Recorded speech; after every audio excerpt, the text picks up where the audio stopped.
بسم اللہ الرحمن الرحیم. السلام علیکم. یہ آپ کا اپنا ڈیجیٹل پلیٹ فارم ہے. میں طارق متین ہوں. واللہ خیر الماکرین. اللہ سب سے بہتر تدبیر فرمانے والا ہے. اس کی تدبیر تمام تدابیر کی امام ہے اور وہی بچائے گا میرے دیس کو بلاؤں سے جو بارش میں شجر سے گھونسلہ گرنے نہیں دیتا. آپ میں سے بہت سے دوستوں نے انتہائی تشویش کے ساتھ انتہائی محبت کے ساتھ پوچھا کہ میں کہاں ہوں. واٹس ایپ پہ پوچھا, یوٹیوب کمنٹس میں پوچھا, الگ نیوز پہ پوچھا, میرے اپنے پلیٹ فارم پہ پوچھا. اور آپ سب کو وہ تشویش جو ان حالات میں لاحق ہو جاتی ہے وہ تشویش بھی لاحق ہوئی. بہت محبت, بہت شکریہ. ابھی بھی میں جس آواز میں بول رہا ہوں اس کی ریزن یہ ہے کہ طبیعت کچھ ناساز ہے اور کچھ زیادہ مصروف دن گزرا 1.5-2 دن پہلے, اور اس کے بعد بخار, گلا اینول, تو وہ اس لیے تھا, باقی اور کوئی بات نہیں. تو اب میں آپ سے دوبارہ مخاطب ہوں کیونکہ آپ لوگ بہت زیادہ تشویش کے ساتھ پوچھ رہے تھے. پھر ایک آرٹیکل ٹائم میں پاکستان کے الیکشن سے 2 دن پہلے, ایسا آرٹیکل جس نے بہت کچھ ہمارے ہاں جو نہیں لکھا جا رہا وہ لکھ دیا ہے, اس پر بھی بات کرنی تھی. میاں نواز شریف صاحب مری پہنچے ہیں اور مری میں میاں نواز شریف صاحب نے خطاب کیا ہے, اس پر بھی بات کرنی تھی.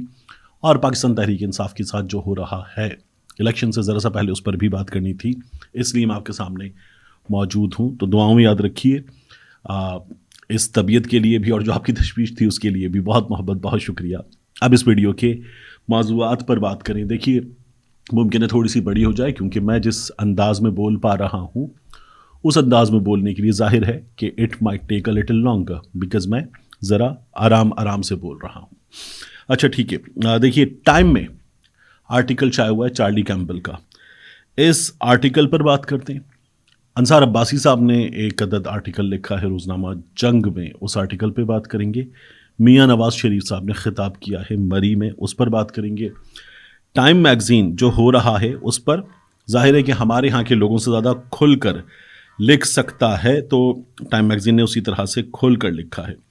اس آرٹیکل میں ٹائم میگزین جو ہے وہ کیا لکھتا ہے, وہ یہ کہتا ہے کہ امریکہ پاکستان میں جو کچھ ہو رہا ہے اس پر کیوں نہیں بول رہا. عام طور پر امریکہ بات کرتا ہے کہ جو ہو رہا ہے غلط ہے, یہ جمہوریت نہیں ہے, ہم جمہوریت چاہتے ہیں, الیکشن پروسیس چاہتے ہیں, لوگوں کی آواز چاہتے ہیں, اور ہم ان ویلیوز کو بڑا عزیز رکھتے ہیں, ہم ان ویلیوز پر عمل ہوتا ہوا دیکھنا چاہتے ہیں. امریکہ یہ بات کرتا ہے. مگر عمران خان کے معاملے میں اور پاکستان تحریک انصاف کے معاملے میں, نواز شریف کے معاملے میں امریکہ یہ بات کیوں نہیں کر رہا. ٹائم میگزین نے اس سلسلے میں کیا لکھا ہے, وہ یہ لکھتے ہیں کہ عمران خان جو ہے وہ جس طرح کا وزیر اعظم تھا, اس نے امریکہ کو جس طرح سے جواب دیا, بھارت سے تعلقات جس طرح کے رکھے, تو امریکہ کو عمران خان سوٹ نہیں کرتا.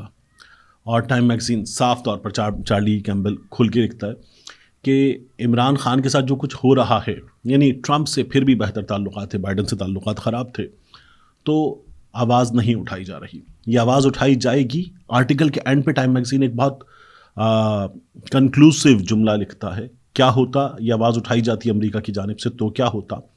لیکن ٹائم میگزین جو ہے وہ عمران خان کے بارے میں جب یہ بات کہہ دیتا ہے تو میاں نواز شریف کے بارے میں وہ کیا لکھتے ہیں. یہاں اب آپ سنیے چارلی کیمبل نے انگلش میں کیا لکھا, میں پھر آپ کے سامنے اس کو رکھتا ہوں. In the near term, however, from the US perspective, Sharif is a safe, predictable pair of hands who won't rock the boat with India. تو نواز شریف پریڈکٹیبل ہے, جو چاہیں گے وہ کر لے گا. نواز شریف سیف ہے, who won't rock the boat with India, اور بھارت سے تعلقات ٹھیک رکھے گا. The State Department seems to be quite comfortable with Nawaz Sharif. امریکہ نواز شریف کے معاملے میں بڑا پرسکون ہے. says Tariq Amin Khan, a politics professor at Toronto Metropolitan University. تو یہ ایک تھنک ٹینک سے ایک صاحب یہ بتا رہے ہیں, پروفیسر ہیں ٹورنٹو میٹروپولیٹن یونیورسٹی کے. But Sharif's record on the economy is poor. لیکن معیشت کے معاملے میں میاں نواز شریف کا ریکارڈ بہت خراب ہے. And reputation for graft really quite legendary, adds Amin Khan. Since the turn of the millennium, per capita GDP in Pakistan has risen by an average of just 1% annually. In 2000, the average Pakistani was some 50% richer than his Indian counterpart.